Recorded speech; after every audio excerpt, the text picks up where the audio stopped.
Google पे, Paytm, phone पे या कोई भी यूपीआई ट्रांजैक्शन आप करते हैं तो ये खबर आपके लिए बहुत जरूरी है, क्योंकि अगर आप इस खबर को मिस करेंगे तो 1 अप्रैल 2023 से क्या होने वाला है वो आपको पता नहीं चलेगा।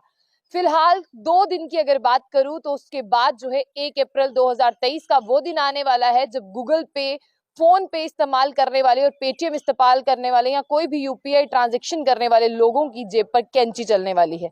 यानी अब आप 2,000 रुपए से ज्यादा की ट्रांजैक्शन करेंगे तो आप पर जो है वो भुगतान होगा, यानी आपको जो है 1.1% प्रीपेड पेमेंट इंस्ट्रूमेंट जो है यानी पीपीआई जो है वो पे करना होगा। और ये आपको बता दें कि बहुत से लोग ऐसे हैं जो अब गूगल पे, पेटीएम या फोन पे का ही इस्तेमाल करते हैं और ऑनलाइन ट्रांजैक्शन ही करते हैं। बहुत से कम लोग ऐसे हैं जो अब कैश अपने पास रखते हैं। अगर आप किसी भी दुकान पर जाते हैं तो फटाफट आप दुकान वाले को जाकर ये कहते हैं कि भैया मैं तो यूपीआई ट्रांजैक्शन करूंगा, आपके पास गूगल पे है, फोन पे है या पेटीएम है।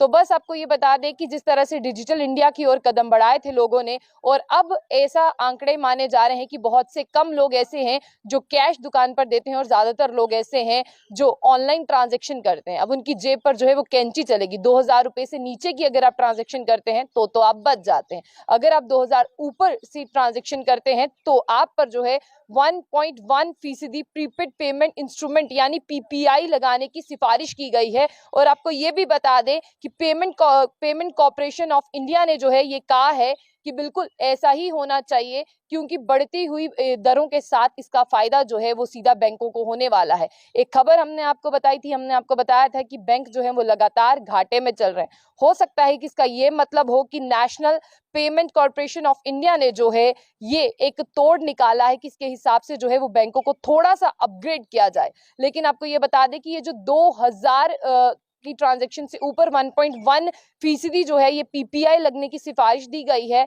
ये किस पर लगने वाला है, ये सबसे बड़ी खबर है।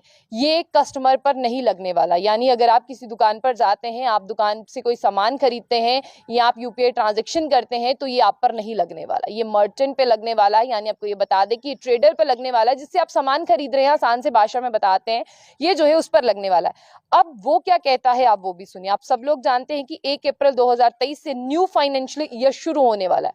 आप सबको बहुत आसानी से ये पता है कि 1 अप्रैल 2023 तक जो है आप सबको गवर्नमेंट की तरफ से चाहे इनकम टैक्स फाइल करना पड़ता है, जो भी रिफंड है इनकम टैक्स पे करना पड़ता है। लेकिन 1 अप्रैल से न्यू फाइनेंशियल ईयर शुरू होता है तो इसकी शुरुआत में ही ये कहा गया है कि यूपीआई ट्रांजैक्शन यानी अब आपकी जेब पर जो है वो कैंची चलेगी। और महंगाई जो है वो ऑलरेडी बढ़ चुकी है, और महंगाई बढ़ने के साथ साथ अगर आप अब 2,000 रुपए के ऊपर का ट्रांजैक्शन करते हैं तो आपको 1.1% जो है यहाँ पर पीपीआई चार्जेस देने होंगे। और इसकी जिस तरह से आपको बता दें कि इसके बारे में जो है वो कहा गया है, हालांकि इनको रिवाइज करने की तारीख भी दी गई है, लेकिन अब ये आपको लगने वाला है। यानी अगर आप किसी से सामान खरीदते हैं, 10,000 का सामान खरीदते हैं, 8,000 का सामान खरीदते हैं, तो आपको 1.1 जो है वो पे करना ही करना है, यानी पीपीआई चार्जेस आपको देने हैं। और ये आपको इसीलिए देने हैं।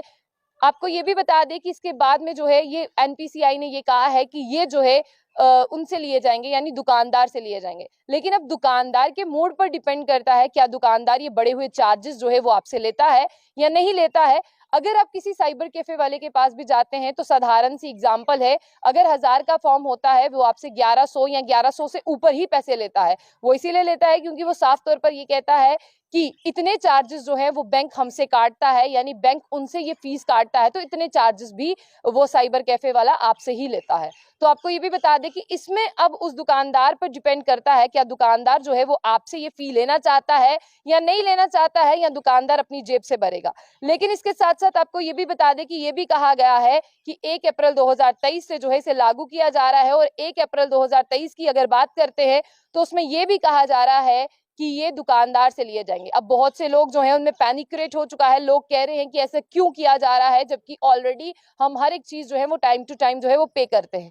हालांकि आपको ये भी बता दें कि इन्हें जो है वो रिवाइज किया जाएगा सितंबर 30 2023 को, यानी सितंबर तक 1.1% जो दरें हैं आपको वही भरनी है। लेकिन इसे जो रिवाइज किया जाएगा वो किया जाएगा 30 सितंबर 2023 को। और अब गूगल पे इस्तेमाल करें, पेटीएम इस्तेमाल करें, फोन पे इस्तेमाल करें या कोई भी यूपीआई ट्रांजैक्शन आप करेंगे तो आपको जो है वो बढ़ी हुई फीस देनी पड़ेगी। और साथ साथ ये भी आपको बता दें कि यानी अब बैंक आपके खातों पर कैंची चला रहा है। इसके साथ ये भी कहा गया है कि इंटरचेंज जो फी है वो कितनी होगी एप्लीकेबल, 0.5% से 1.1% तक एप्लीकेबल रहेगी। और साथ ही साथ आपको ये भी बता दें कि अब दुकानदार जो है उसके हाथ में है, यानी ट्रेडर के हाथ में है, जिसके पास आप सामान लेने जा रहे हैं उसके हाथ में है। लेकिन अब बता दें आपको, यूपीआई हो, लाइक पेटीएम हो, फोन पे हो या गूगल पे हो, हर कोई आज उसे इस्तेमाल करता है और सरकार ने उसे इस्तेमाल करने के लिए लोगों को बहुत उकसाया है कि आप जो है ऑनलाइन सिस्टम पर आएं, आप ऑनलाइन ट्रांजैक्शन करें।